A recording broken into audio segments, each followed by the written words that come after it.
Tanpa Tuhan saya nggak bisa apa-apa. Tanpa Tuhan saya pun nggak bisa menulis apa-apa. Ternyata dari kesulitan saya itu Tuhan punya rencana untuk hidup saya.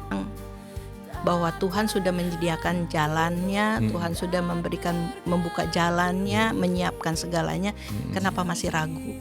Saat kita lagi mendapat pergumulan, di saat kita lagi mendapat pencobaan yang begitu berat, bertubi-tubi, kita jangan pernah rasa kalah, bahwa itulah adalah akhir dari hidup kita. Shalom, selamat bertemu kembali di podcast Menembus Waktu bersama saya Denny Widya CBC.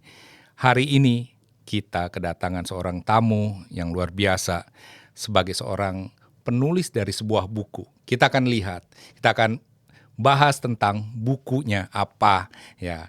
Nah, tamu saya pada hari ini seorang ibu, seorang wanita bernama Ibu Christy Septia Halim. Selamat datang Bu di podcast Menembus Waktu. Terima kasih sudah meluangkan waktu untuk hadir di podcast ini. Nah, Ibu pernah menulis buku ya. Ini ada bukunya nih. Iya. Nah, Bu, bisa cerita nggak Bu? Mengapa sih Ibu tertarik untuk menulis buku? Kalau untuk menulis buku, mungkin waktu dulu saya suka sekali menulis. Oh, Tetapi, dari kecil? Ya, dari kecil. Oh. Dulu kecil saya suka iseng-iseng nulis, masukin ke Bobo. Oh, jadi dari kecil udah jadi penulis ya? Tapi ya masih kacang-kacangan lah. Tapi dimuat kan di majalah Bobo? Sempat satu kali. Iya. Kan jadi itu penonton tahu nih umurnya kira-kira ya. Jadi saya masukin ke majalah Bobo. Terus ada pernah satu kali juga di Pos Kota. Oh. Kan dulu ada di Pos Kota kan ada tabloid yang bergambar itu. Iya. Itu dulu juga saya sempat nulis cerpen, tapi cuma sekali dua kali. Setelah itu tulisan saya nggak diterima lagi. Dah selesai. Nah, berjalan waktu memang saya sering sekali bikin buku renungan. Tulisan renungan, tetapi masih renungan rohani ya? Ya, renungan rohani. Tetapi masih ya tulisannya masih tulisan ibu-ibu pasar lah. Belum sebagus sekarang. Seperti itu sih. Oh, jadi dari kecil memang udah suka menulis sih sebenarnya ya? Iya, sebenarnya memang dari kecil saya suka menulis. Seperti itu. Nah, ada buat jurnal sendiri kah? Maksudnya perjalanan hidup sehari-hari itu ditulis nggak sih Bu? Kalau menulis kehidupan sehari-hari sih enggak ya. Enggak, cuma saya suka ya namanya renungan ibu-ibu, kebanyakan curhatan sendiri kan. Nah, kalau itu memang udah banyak sekali saya tulis. Saya sudah banyak sekali tulis, tapi masih pakai tulisan tangan.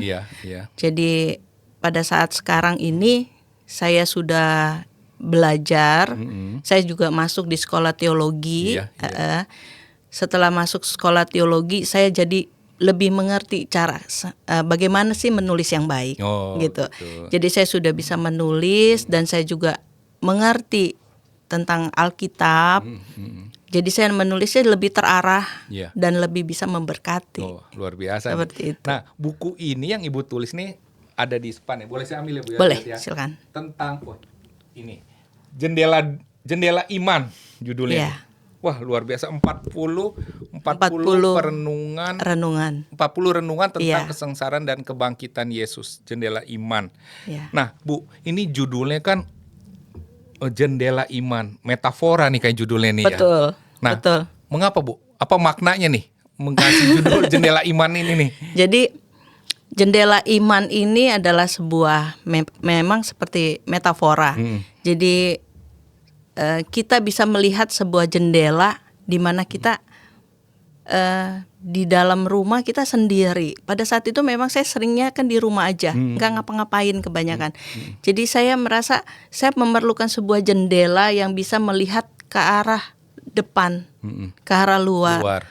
Apa sih sebenarnya di luar sana? Ya akhirnya saya memilih kata jendela iman. Disitulah saya bisa melihat. Pada saat saya sudah sekolah teologi, saya bisa melihat, melewati Alkitab ini saya bisa memahami apa yang ada di dalam sana, apa yang ada di luar sana, seperti itu. Melewati jendela iman. Jadi dari buku Jendela Iman saya bisa memberikan kepada orang-orang yang belum mengerti apa-apa, tetapi mereka bisa mengetahui apa yang ada di dalam Alkitab itu sendiri. Karena renungan ini pun berbeda dengan renungan-renungan yang lain. Karena renungan ini saya tulis mengikuti dari tafsiran dan teks asli dan ilustrasi yang nyata. Maksud teks asli gimana? Teks asli, jadi kan kita kalau bikin renungan biasa kebanyakan cuma ilustrasi terus mengikuti dari ayat-ayat Alkitab. Tetapi ayat-ayat Alkitab itu sendiri sebenarnya bisa kita lihat dari teks aslinya dari buku Alkitab Ibrani. Oh, jadi bahasa Hebrew. Iya, dari Ibu bahasa mempelajari Hebrew. bahasa Hebrew. Iya, saya mempelajari luar itu. Biasa. Jadi saya mempelajari itu, jadi saya bisa ngerti arti dari ayat ini sebenarnya apa.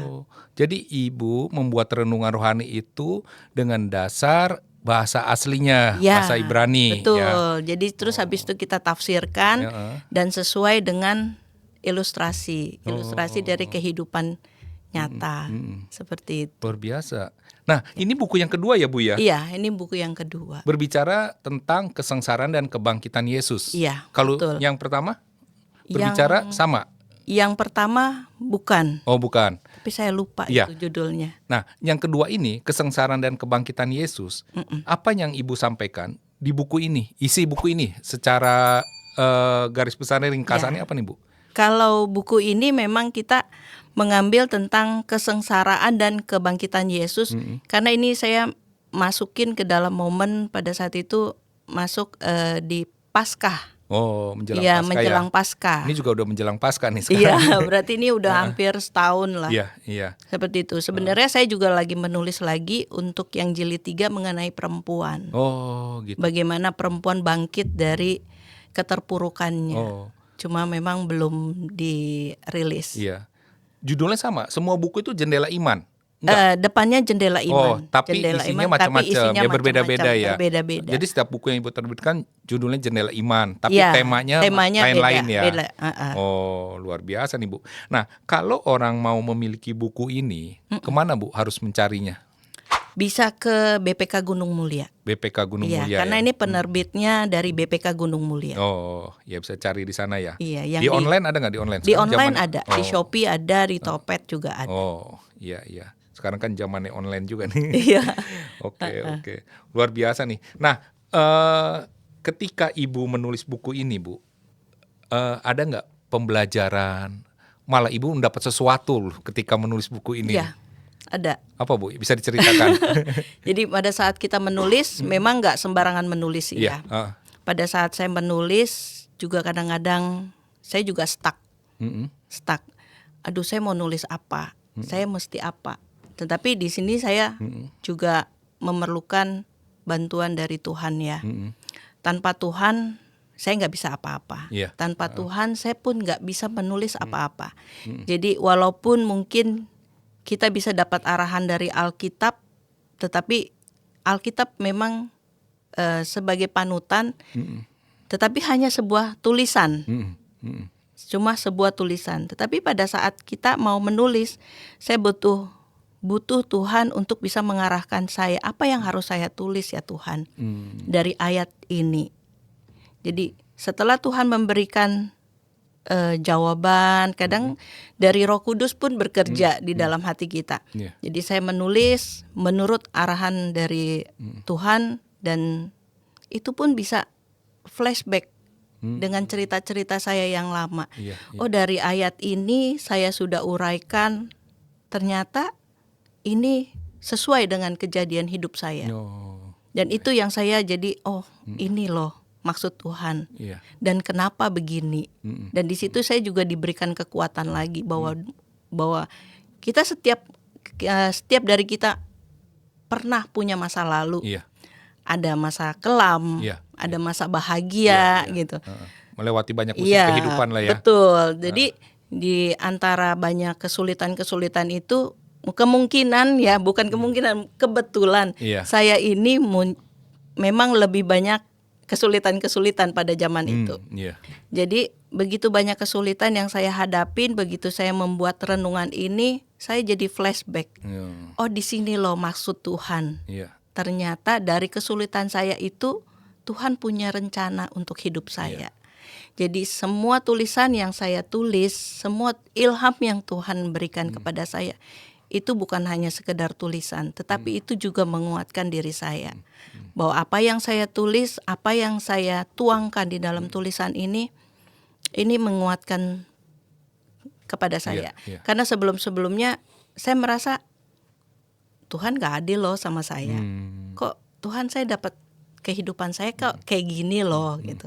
Kadang-kadang kita masih manusia lama manusia lama. Jadi kita cuma bisa mendikte Tuhan. Kita kadang-kadang suka marah sama Tuhan. Tuhan kenapa begini? Tuhan kenapa begitu? Tetapi berjalannya waktu sampai saya mau masuk memutuskan untuk sekolah di STT, saya belajar banyak hal. Di situ saya memahami bahwa ini loh maksud Tuhan. Jadi dari setiap renungan yang saya bikin, ini loh maksud Tuhan. Tuhan punya rencana di sini. Ternyata yang dulunya saya merasa marah, di sini saya malah jadi berbalik. Saya bersyukur.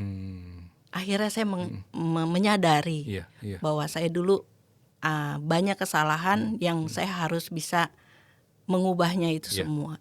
Seperti itu. Luar biasa. Ini berarti isinya 40 renungan ya. Berarti ada 40 isi ya, 40 bab 40, gitu ya. 40 cerita. 40 cerita ya. Di mana Bu dari 40 cerita ini yang menurut Ibu paling berkesan? Ada nggak? Sebenarnya yang paling berkesan itu yang ketiga nanti. Yang ketiga. Iya, mengenai karena apa itu? Itu mengenai perempuan. Jadi benar-benar mengenai cerita jalan hidupnya saya, bagaimana saya struggle-nya di dalam kehidupan. Nanti kita cerita ya Bu ya. Iya. Kita bahas bukunya dulu nih. Mengenai perempuan ya. Iya, wah luar biasa perempuan. Ya. Nah, buku ini kemudian ditulis nih, saya lihat nih ya, ada penulis yang lain, Pak Jefta Chandra. Jadi Ibu gimana cara membagi penulisan ini? Apakah Pak Jefta ini sebagai apa? Apakah ikut menulis di buku ini? Pak Jefta ikut menulis. Pak Jefta sebagian memang ikut menulis. Ada 20 renungan yang juga beliau ikut tulis. Karena saya belajar menulis juga dari beliau. Beliau yang memimpin saya untuk menulis. Terus beliau juga yang mengajari saya bahasa Ibrani. Beliau juga yang mengajari saya bagaimana mentafsir Alkitab. Dan beliau juga yang membimbing saya tulisan apa yang patut untuk bisa ditulis gitu. Jadi kan kadang-kadang kita suka lupa diri nulisnya. Jadi beliau juga yang sebagai editor. Jadi dari Jendela Iman 1 memang kesannya biasa. Kesannya biasa karena itu memang pertama kali saya menulis buku gitu. Dan Jendela Iman 2 ini memang udah lebih luar biasa. Bukan biasa lagi, udah lebih luar biasa. Gitu. Jadi Bapak Pendeta Jefta ini yang benar-benar banyak mensupport saya untuk belajar sampai saya bisa sampai sekarang. Gitu. Luar biasa ya. Iya. Jadi ada mentornya lah ya. Iya, sebagai mentor mentor ya. saya. Wah, luar biasa, mentor rohani ini. Nah Bu, setelah kita bicara masalah buku ini ya, Jendela Iman yang kedua, dan Ibu ada rencana menulis yang ketiga ya? Iya, sudah ditulis sih, tinggal udah masuk aja ya. Iya, tinggal rilis aja yang ketiga, ya. Betul. Nah, Bu, mengenai pengalaman hidup Ibu lah ya. Ini kan podcast Menembus Waktu nih, berbicara masalah kronosnya, peristiwa sehari yang kita alami, terus ada kairos Tuhan. Nah, bisa diceritakan nggak Bu, pengalaman hidup Ibu bersama Tuhan? Bagaimana sih Ibu mengenal Tuhan tuh yang benar gitu? Kalau dilihat zaman dulu, saya hidup dari keluarga Konghucu. Non-Kristen ya? Non-Kristen. Jadi saya hidup dari non-Kristen itu, yang baru Kristen cuma saya berdua dengan kakak perempuan saya. Kenapa Ibu bisa? Karena memang kebetulan saya sekolahnya dimasukin di sekolah Kristen. Oh, kebetulan. Karena sekolah ya. Iya, Wah, kebetulan penting aja. itu sekolah. Jadi karena saya masuk di sekolah Kristen, jadi masih diperbolehkan untuk mengikuti pelajaran. Tetapi berjalannya waktu, saya lebih fokus memang di gereja, sering pelayanan. Seperti itu. Jadi gini Bu, waktu Ibu kan dari keluarga non-Kristen. Iya. Kemudian Ibu sekolah di Kristen. Iya. Ibu jadi orang Kristen? Jadi orang Kristen. Oh. Jadi saya dibaptis dari tahun 93. Waktu kelas berapa itu? Jadi tahun 93 itu ya sekitar SMP. Oh SMP. Ya. Jadi Ibu lahir baru di waktu SMP. Ya, Ya. sebenarnya sih dibilang lahir baru. Belum itu. Belum lah Belum, ya. tapi dibaptis. Karena kan ngikut-ngikut ya ngikut pada aja. saat itu. Iya. Pada saat itu ikut-ikut, terus dibaptis, ya jadi orang Kristen lah ceritanya. Iya, betul. Nah, terus perjalanan hidupnya sampai Ibu lahir baru, bagaimana Bu? Kalau mau jujur, ceritanya memang sedikit tragis. Gak apa-apa, biasa pemirsa tuh suka yang tragis-tragis. Sebenarnya jujur ceritanya agak sedikit Ya, tragis. kalau Ibu berkenan, ya. Setelah lulus dari sekolah, saya lebih memilih, pikirannya pengen kuliah kan. Setelah mau kuliah, ternyata orang tua saya nggak sanggup, tidak bisa membiayai saya sekolah, kuliah. Karena mama saya bilang, mama cuma bisa biayai satu anak loh. Karena kebetulan saya sama cici saya itu bedanya cuma 11 bulan. Oh, iya. Jadi sekolah pasti bareng. Iya, iya. Jadi mama saya bilang, mama cuma bisa sekolahin anak satu. Jadi gimana? Aduh, saya juga kepingin, gitu kan. Iya, iya. Terus saya masuk ikut jalur beasiswa sekolah di Trisakti gitu. Iya. Saya kepingin saya jadi teknik sipil. Waduh, gitu, masuk teknik ya kan? sipil ya. Terus saya coba-coba apply, masuk tuh. Ternyata saya dapat beasiswa, tetapi beasiswa pun harus bayar kan? Oh. Nggak semua Nggak full free ya? kan? Nggak Nggak full. semua full gitu free. Di situ saya udah mau coba kasih tahu mama, ma saya mau dapat beasiswa. Terus mama bilang, duh, mama juga diam, nggak banyak ngomong. Karena keterbatasan. Karena keterbatasan. Lalu cici saya, kakak perempuan saya ini juga kepingin kuliah. Tapi ngelihat gitu dia udah marah dan dia kepingin kalau saya nggak kuliah lebih baik saya mati katanya. Saya bilang gitu. Jadi saya pikir, oh iya, ya udahlah, saya mengalah. Oh, Ibu mengalah sebagai Saya adik mengalah ya. Mengalah. Kasih cici, kasih kakak perempuan saya untuk kuliah. Akhirnya kuliah ternyata memang nggak bisa membiayai juga mama. Mau nggak mau saya harus kerja. Iya. Saya kerja mah. Jadi saya kerja, setengah gaji saya itu saya kasih mama untuk biaya cici. Nah, waktu itu Ibu berarti lulusan SMA. Lulusan SMA. Kerja Iya. sebagai apa? Cuma di toko. Kerja di toko. Terus akhirnya ditarik sama calon suami saya pada saat itu, pacar lah zaman itu pacar, ya, untuk kerja di perusahaan orang tuanya. Oh, iya. Jadi terus saya ke sana, saya kerja di sana, dan jadi ya udahlah, daripada capek-capek kau kerja, mendingan kau nikah aja gitu. Iya. Ya akhirnya aku nikah. Iya. Tapi yang tadi Bu, kembali ke yang tadi, gaji Ibu dikasih setengahnya. Kasih mama setengah. Iya. Luar Kasih biasa mama, ya. Kasih mama setengah. Karena saya pikir mama perlu biaya hidup buat kita juga, terus mau biayain cici juga kuliah, kan perlu ongkos juga. Iya. Biayanya kan cukup besar. Terus saya cuma paling ongkos untuk kerja doang. Iya. Gitu, makan gampang lah saya pikir gitu. Jadi memang dari kecil saya selalu begitu. Cuma terus habis itu karena ngelihat itu juga nggak cukup, akhirnya saya ya udahlah, shortcut tanpa konfirmasi dulu sama Tuhan. Karena pada saat itu saya Kristen masih Kristenan, cuma Kristen ya KTP lah gitu, tanpa konfirmasi sama Tuhan. Akhirnya saya nikah. Setelah saya nikah, saya bisa bantu cici kuliah, bantu orang tua gitu. Nah, berjalan waktu saya pengen kuliah lagi, ya kuliah, sempat kuliah. Tapi ternyata setelah menikah masih kuliah, menikah saya dikasih kuliah, tapi kuliah juga nggak lama karena keteter ternyata sayanya. Akhirnya saya dirumahkan. Ya udah, hidup saya cuma di rumah, ngadepin rumah tangga, ngadepin cici, ngadepin mama, ngadepin mertua, semua seperti biasalah kehidupan wanita biasa kayak gitu. Nggak ada kepikir yang lain-lain, tetapi saya cuma bisa berdoa sama Tuhan, Tuhan, saya ingin menjadi sesuatu yang lebih baik.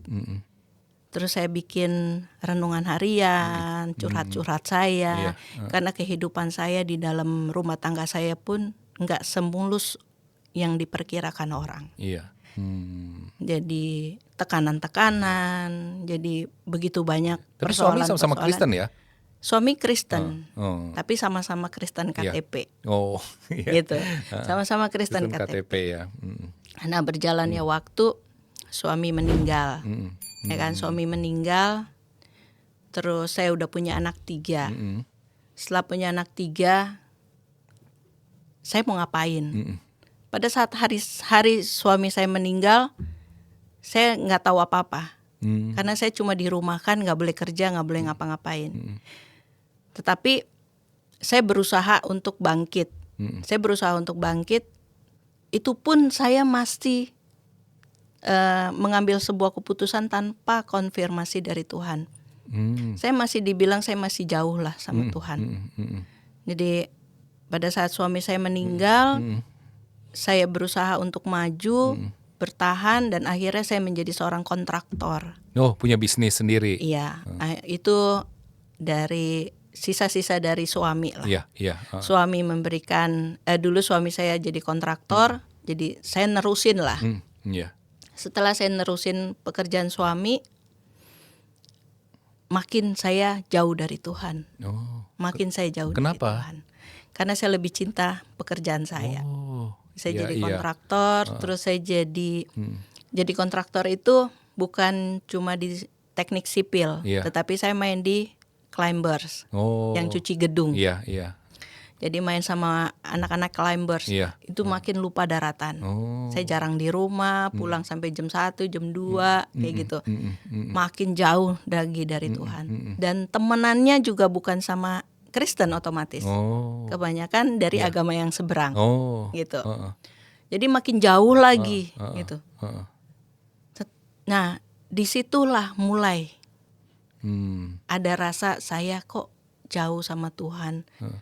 Terus ada kekosongan, ada gitu kekosongan. Ya, Ibu saya. Disitulah mungkin titik balik saya. Pada saat begitu banyak persoalan bertubi-tubi, dihajar saya dari proyek saya, dari anak saya sendiri, dari orang tua. Pokoknya dari kehidupan saya itu, saya mendapat persoalannya itu bertubi-tubi. Sampai akhirnya saya jatuh sakit. Sampai akhirnya saya jatuh sakit. Tapi sebelum saya jatuh sakit, Tuhan sudah mencoba tarik saya pada saat itu.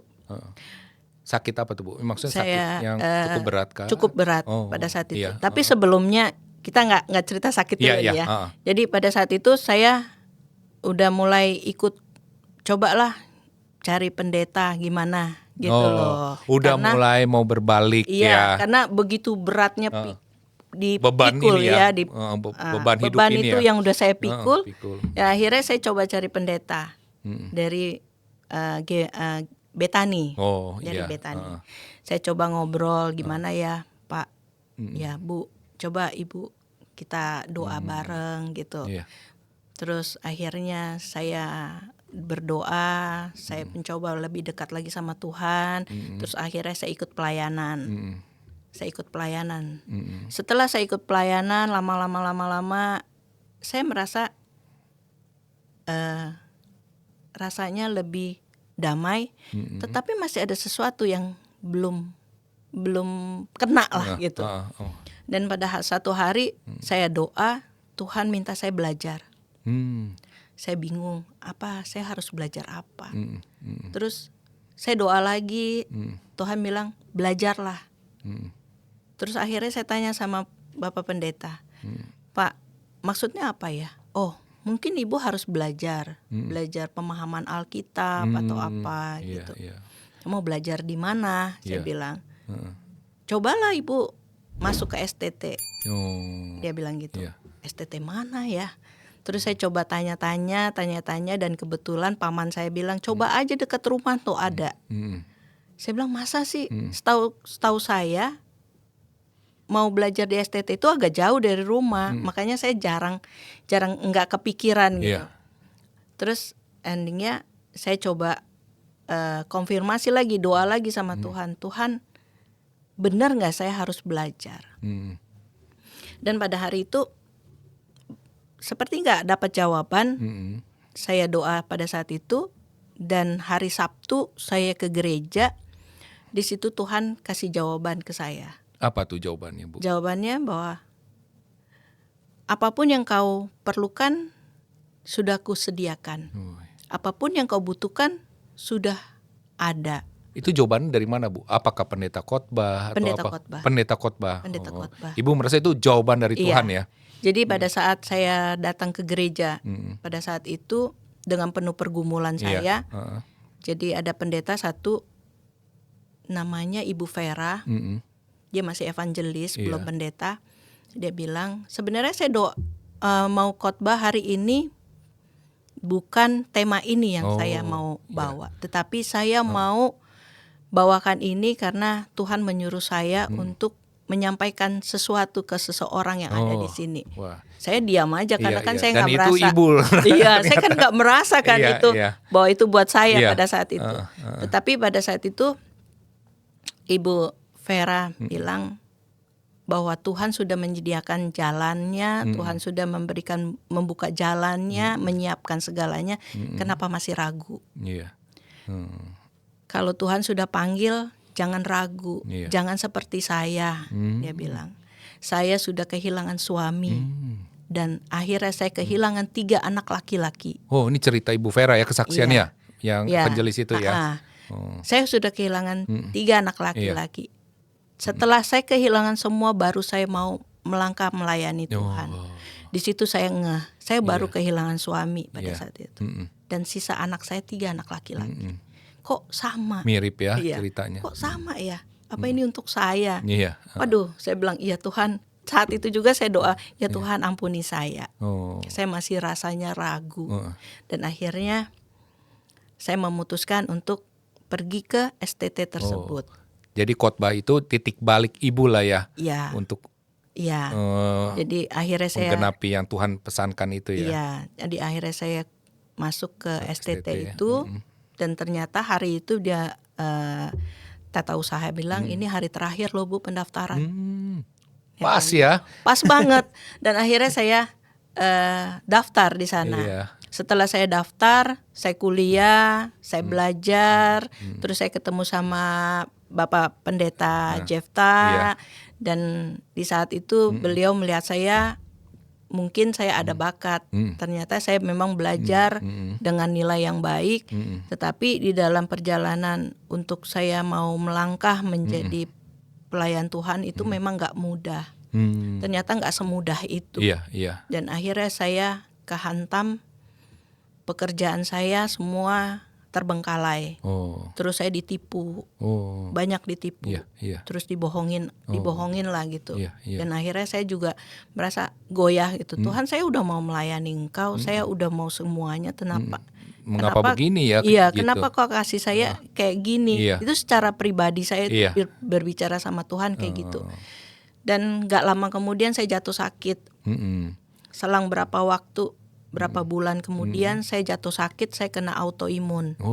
Autoimun. Saya kena autoimun, ada 3, artritis, Graves, sama psoriasis. Jadi pada saat itu saya sampai gak bisa jalan, gak bisa ngapa-ngapain. Makin saya merasa pada saat itu, kenapa saya dikasih sakit? Kok malah saya dikasih sakit? Tetapi saya pingin melayani loh. Saya bilang gitu. Saya doa sama Tuhan, Tuhan, ini saya harus apa? Sampai mau jalan pun saya nggak sanggup. Saya 6 bulan diranjang. Jalan pun saya nggak sanggup. Dari ranjang saya mau ke meja jarak 2 meter aja saya mandi keringat. Detak jantung saya nggak bisa stop. Orang bilang kalau banyak yang sakit itu detak jantungnya yang nggak kuat. Banyak orang tiba-tiba plek mati. Karena jantungnya debar terus. Jadi saya kalau setiap malam mau doa pagi, siang, malam tuh selalu tidur kan. Saya udah nggak bisa ngapa-ngapain. Saya cuma bilang, Tuhan, inilah tubuh, jiwa dan rohku. Aku serahkan kepadamu. Di saat saya tidur, kalau misalkan saya nggak bangun lagi, saya mau bersama Engkau. Jadi saya cuma bisa menyerahkan hidup saya sepenuhnya sama Tuhan seperti itu. Sampai satu hari saya cuma bisa sujud di pinggir ranjang sama Tuhan. Tuhan, saya mau melayani Engkau. Ini nggak main-main. Ini nggak main-main. Saya orangnya tipenya kalau sudah melangkah, saya nggak mau separuh-separuh. Komit lah Ibu ya. Komitmennya tinggi. Jadi saya harus maju sampai akhir. Tuhan, ini saya cuma sisa badan saya doang. Segala sesuatu saya udah nggak ada, nggak punya apa-apa. Jadi ya inilah yang saya punya. Tapi saya masih mau maju, maju bersama Engkau, berjalan bersama Engkau sampai akhir. Terus satu ketika dari pihak gereja, namanya Tante Eli, tiba-tiba dia nanya, Ti, kamu mau melayani nggak? Mau. Padahal pada saat itu saya belum bisa jalan. Tapi saya Tuhan uji doa Ibu ya. Mau nggak? Mau. Bisa Ti? Bisa. Saya bilang gitu. Bisa Tan? Oke Tan. Yakin ya? Yakin. Oke, saya bilang gitu. Padahal saya belum bisa jalan. Saya masih di ranjang. Saya jalan aja kalau mandi di kamar mandi sampai kepleset-pleset. Saya udah nggak bisa ngapa-ngapain lah. Tapi saya percaya Tuhan jaga saya. Dan pada hari H mau pergi ke rumah Tante Eli untuk pelayanan. Saya jalan kaki karena jaraknya cuma 100 meter dari rumah. Kupikir 100 meter pasti bisa lah. Dan ternyata tiba-tiba ada satu guru sekolah itu lagi main ke rumah. Saya bilang, Miss, anterin saya yuk, tuntunin saya ke rumah Tante Eli di sana. Terus, bisa Mam? Bisa. Mama saya di rumah, nanti kamu jatuh deh. Enggak Mah, saya mau melayani. Saya peluk itu Alkitab, saya jalan kaki. Pelan-pelan, tapi nyampe. Sampai di sana. Setelah sampai di sana saya melayani. Saya minta maaf sama jemaat bahwa saya cuma bisa berkata-kata nggak terlalu banyak. Karena posisi memang saya kondisi masih sakit ya. Posisi sakit dan masih belum begitu fokus gitu. Tapi saya mau melayani. Selesai. Pulangnya jalan kaki lagi tertati-tati sampai ke rumah. Nyampe puji Tuhan ya. Nyampe. Tapi sampai di rumah saya tepar lagi. Blok. Sakit lagi tuh. Nah, habis itu selang berapa hari Tante Eli telepon lagi. Ti, mau melayani lagi nggak? Mau. Saya bilang, di mana? Di Kampung Bebek katanya, rumah dekat rumah tuh namanya ada Kampung Bebek. Wah, itu lebih jauh lagi. Lebih jauh lagi, mungkin ada sekitar ya 150 meteran gitu, 150-200 meter gitu. Itu jalan kaki juga. Saya bilang, iya, oke. Nah, pada hari H itu jantung saya ini nggak bisa stop. Debar-debarnya nggak stop. Saya bilang, aduh, gimana ya? Kadang-kadang nyeri, kadang-kadang hilang, kadang-kadang nyeri. Itu bahaya. Kata dokter itu kalau debar-debar terlalu kencang, harus makan obat jantung dan istirahat. Aduh, gimana mau istirahat? Sedangkan saya mau pelayanan. Saya doa lagi sama Tuhan. Tuhan, saya mau melayani Engkau. Pokoknya saya jadi kayak memerintah Tuhan pada saat itu. Pokoknya saya mau melayani Tuhan. Berikan saya kekuatan supaya saya bisa jalan sampai ke rumah itu. Saya jalan. Nyampe. Oh, puji Tuhan. Nyampe. Setelah itu pelayanan selesai, pulang jalan kaki, tepar. Sampai rumah tepar. Tepar lagi. Tapi itu penyertaan Tuhan luar biasa. Di situ benar-benar saya merasa yakin bahwa inilah titik balik saya, yang saya harus menyerahkan seluruh hidup saya untuk Tuhan. Dan nggak usah tanggung-tanggung lagi. Dan akhirnya pelan penyakit saya sembuh. Jadi 6 bulan itu saya memang tepar di ranjang, tetapi dalam waktu beberapa, nggak sampai 1 bulan saya udah bisa berangkat ke kampus lagi untuk kuliah. Tuhan jamah ya. Tuhan jamah dan Tuhan menyembuhkan lah. Tuhan menyembuhkan saya. Dan pada akhirnya saya tes lagi, saya periksa lagi, dan itu pelan-pelan semua membaik. Membaik. Itu pun dokter pun mungkin heran. Sampai yang terakhir saya berangkat lagi ke dokter, dokter tanya, wah Bu, ternyata pengobatan kita berhasil. Bukan kita yang berhasil. Tapi Tuhan berhasil nyembuhin saya. Mujizat itu ya. Iya. Tuhan berhasil nyembuhin saya. Iya. Makanya dari itu saya mulai itu menulis buku.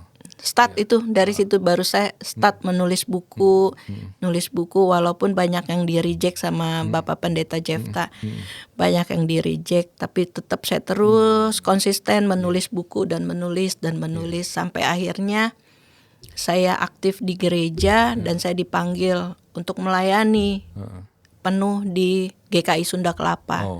Dan saya melayani di sana. Saya udah bisa membawa firman, benar-benar pemeliharaan Tuhan yang begitu nyata di dalam kehidupan saya. Dan akhirnya saya selesai pelayanan saya di Sunda Kelapa, akhirnya saya balik ke GKI Perniagaan, dan akhirnya sekarang saya bisa menjabat jadi ketua Bible Study di Perniagaan. Luar biasa penyertaan Tuhan, Bu. Iya, sampai sekarang ya saya sembuh. Iya. Yang tadinya saya kurus kering. Wah, puji Tuhan ya. Kurus kering. Dan hantaman badai saya bukan cuma sakit. Iya. Hantaman badai saya juga dari anak-anak saya. Yang berusaha untuk menggoyahkan iman saya. Iya. Tapi saya yakin bahwa Tuhan tetap menyertai anak-anak saya, menyertai hidup saya sampai pada akhirnya. Iya. Luar biasa perjalanan hidup nih, Bu. Hidup Bu Kristi ya. Nah, tadi kan Ibu bercerita bahwa bab 3 itu yang berkesan tentang perempuan, Bu. Iya kan? Nah, bab 3. Ceritanya apa emang, Bu? Bisa di-spill nggak? Bab 3 Jadi itu menceritakan tentang kehidupan saya pada saat saya masa-masa pernikahan di awal, bagaimana perjalanan hidup saya di. Jadi itu kisah nyata ya? Iya. Yang bab 3 itu ya? Iya. Kisah nyata di mana hidup saya ya struggle lah. Ya, dari ringkasan tadi Ibu cerita yang udah Ibu ceritakan itu ya, ada di bab 3 ya. Seperti itu. Luar biasa. Nah, Bu, terus kan kemudian Ibu sekarang tinggal juga dengan nenek ya, Bu ya, yang berusia sudah 92 tahun, luar biasa, udah tua, Bu. Kemudian juga Ibu, kemudian ada anak-anak, kan beda generasi nih. Iya. Nah, bagaimana Ibu menjembatani perbedaan generasi ini nih di keluarga? Jadi mungkin karena Tuhan menyertai, Pak. Iya. Jadi pada saat suami saya nggak ada, itu saya dipanggil pulang ke rumah mama. Mama bilang udah tinggal di sini aja, Dek. Mama juga di sini sama Popo, sama nenek saya. Jadi mereka kan sudah tua. Saya pikir ya udah saya pulang ke sana. Nah, bukan berarti semua berjalan mulus. Karena perbedaan pemikiran itu ada. Namanya mereka nenek saya udah 90 tahun lebih, cara berpikirnya berbeda lagi dengan mama. Ya kan? Mama cara pemikirannya beda lagi dengan saya. Dan saya di tengah-tengah serba salah gitu. Jadi ya banyak sekali persoalan-persoalan yang harus dilewati. Jadi kita sebagai anak, saya sebagai anak, saya yang harus bisa lebih legowo, mendengar. Mungkin itulah talenta yang Tuhan berikan ke saya. Saya memang juga di gereja lebih cenderung dekat dengan para lansia. Jadi saya lebih mendengar. Intinya kita sebagai perempuan, sebagai seusia kita lah, seusia saya ini lebih harus panjang sabar, banyak mendengar dan lebih berpikir positif. Itu. Iya, luar biasa nih. Nggak mudah lah menurut saya pasti ya. Iya. Dengan segala ditambah lagi dengan kehidupan anak-anak yang generasi anak saya kan dari generasi Gen Z sampai Alpha. Nah, itu beda lagi. Beda lagi ya. Sama Gen Z itu juga ya kedut ulur juga. Iya. Karena mereka punya pemikiran kan idealis banget. Iya. Sangat-sangat idealis. Kita adu argumen pun kita pasti kalah. Iya. Saya sebagai mama kalau adu argumen itu akan kalah. Lebih baik kita memberikan satu nasihat dengan memberikan bukti. Iya. Gitu. Tetap pada saat mereka kesandung, kita tetap terus mengikuti jalan mereka, ya kita jagain, kasih tahu jangan. Ntar kalau mereka udah mulai kesandung, nah kan coba dengerin mama gitu. Jadi ya panjang sabar lah. Intinya kita bersyukur, kita panjang sabar, legowo gitu menghadapi semuanya. Buah-buah roh di situ ada ya. Iya, betul. Pada saat bertemu dengan si generasi Alpha ini, si bocah yang paling kecil ini, wah, itu lebih bikin rambut keriting lagi. Karena anak ini cara pemikirannya lebih berbeda lagi dengan generasi yang Gen Z ini.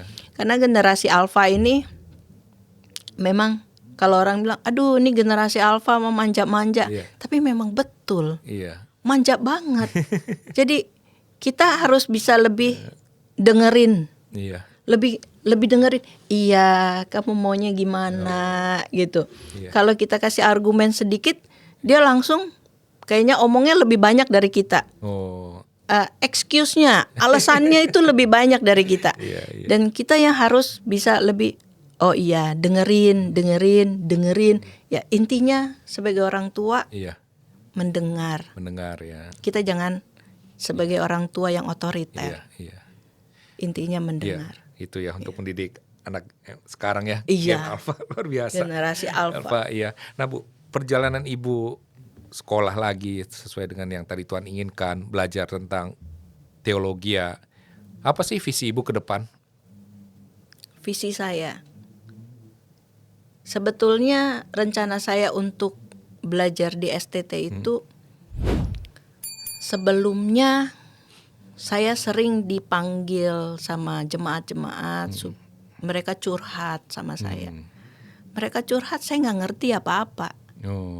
Saya mau jawab apa saya sama mereka. Sedangkan saya sendiri aja masih struggle sama Tuhan pada saat itu. Akhirnya saya berpikir ya, mungkin saya harus belajar. Dan setelah saya pembelajaran saya ini, sampai hari ini, puji Tuhan saya bisa mengajar.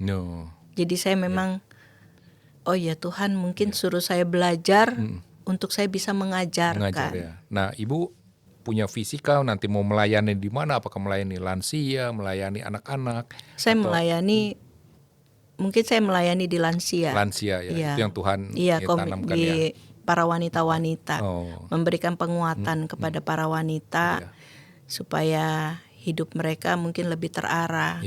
Mungkin Tuhan memberikan banyak pencobaan dalam hidup saya supaya saya bisa memberikan banyak juga kepada.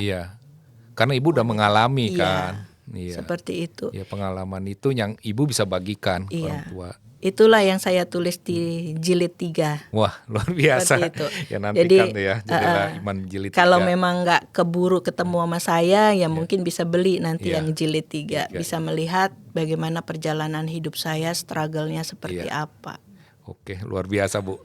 Nah Bu, ada nggak ayat favorit dari Ibu Kristi nih? Yang sangat berkesan dan itu menjadi pegangan Ibu ketika menghadapi berbagai persoalan. Iya. Yang saya ingat cuma carilah dahulu kerajaan Allah. Maka semuanya Tuhan akan memberikannya pelan-pelan. Kita nggak perlu ngoyo, nggak perlu nuntut banyak hal. Tetapi kita mau melangkah dulu dengan komitmen kita. Jadi satu langkah, satu step yang kita jalani. Oh, saya mau mencari Tuhan. Disitulah penyertaan Tuhan selalu ada. Nggak akan pernah kita ditinggalkan sedetik pun. Itu. Ya, luar biasa Bu. Nah ini terakhir lah Bu ya. Iya. Pesan-pesan Ibu buat para penonton Ibu yang saat ini sedang mengalami kegelapan, pergumulan, mungkin seperti yang pernah Ibu alami, persoalan macam-macam lah, pelayanan, ekonomi, keluarga, pekerjaan atau apapun mereka lah, dan mereka belum menemukan jendela iman mereka Bu. Apa pesan-pesan yang ingin Ibu sampaikan buat para penonton? Pesan-pesan saya ya, Iya. di saat kita lagi mendapat pergumulan, di saat kita lagi mendapat pencobaan yang begitu berat, bertubi-tubi, kita jangan pernah rasa kalah bahwa itulah adalah akhir dari hidup kita. Jangan berpikir seperti itu. Karena segala permasalahan pasti ada akhirnya. Gak pernah bilang, wah ini sudah berakhir gitu. Tapi setiap permasalahan itu kita pasti akan ketemu jalannya untuk menyelesaikan itu semua. Karena waktu yang akan berkata juga. Iya. Waktu, tapi bukan waktu kita, tetapi waktu Tuhan. Ya. Pada saat kita setia untuk menunggu, berharap dan mau berjalan dengan Tuhan, segala pergumulan, segala persoalan kita pasti akan selesai. Jadi gak perlu takut, gak perlu bimbang, gak perlu ragu. Kalau berjalan bersama Tuhan, semuanya itu pasti akan selesai. Amin. Terima kasih Bu Kristi Sama-sama. atas pesan-pesannya. Nah Bu, untuk mengakhiri episode kali ini Bu, kami mohon kesediaan Ibu untuk berdoa bagi para penonton yang saat ini mungkin sedang mengalami persoalan pergumulan seperti yang tadi Ibu ceritakan ya. Bagaimana mereka mengalami struggle dalam hidup mereka, dan kami mohon kesediaan Ibu untuk berdoa bagi mereka Bu. Baik. Ya, ini untuk para penonton, untuk kita semua yang sedang mengalami begitu banyak pergumulan, mari kita bersatu di dalam doa. Tuhan Yesus Kristus, Engkau begitu baik, Engkau begitu luar biasa, Engkau begitu menyayangi setiap orang yang mendengar, setiap orang yang mencari Engkau. Engkau begitu luar biasa, mau selalu menyertai mereka. Bapa, kiranya Kau jangan pernah melupakan setiap hati, setiap insan, setiap orang yang begitu membutuhkan Engkau.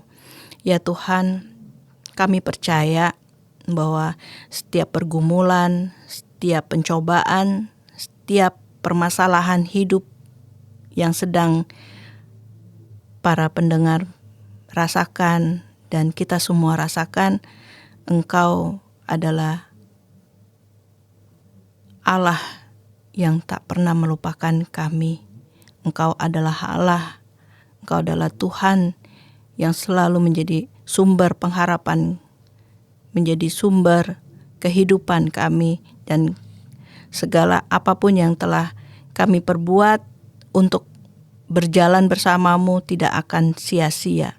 Semua akan berakhir baik, semua akan berakhir menjadi anak-anak-Mu yang Engkau berkati. Terima kasih ya Tuhan Yesus Kristus. Kami mengucap syukur dan menyerahkan semua hanya di dalam nama Tuhan Yesus Kristus. Amin. Amin. Terima kasih Bu Kristi. Ya. Sudah hadir podcast Menembus Waktu. Ya. Para sahabat Menembus Waktu, tadi kita sudah berbincang-bincang dengan Ibu Kristi bagaimana perjalanan Ibu Kristi dari yang masih KTP, Kristen KTP, sampai mengalami pergumulan dan mengenal Tuhan dengan benar, dan sampai sekarang malah masuk ke STT untuk melayani Tuhan lebih dalam lagi. Dan beliau juga sudah menulis buku Jendela Iman. Bagi para penonton yang mau buku ini bisa beli di BPK Gunung Mulia atau di online store.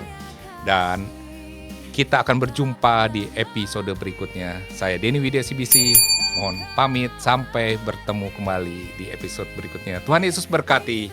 Bye-bye.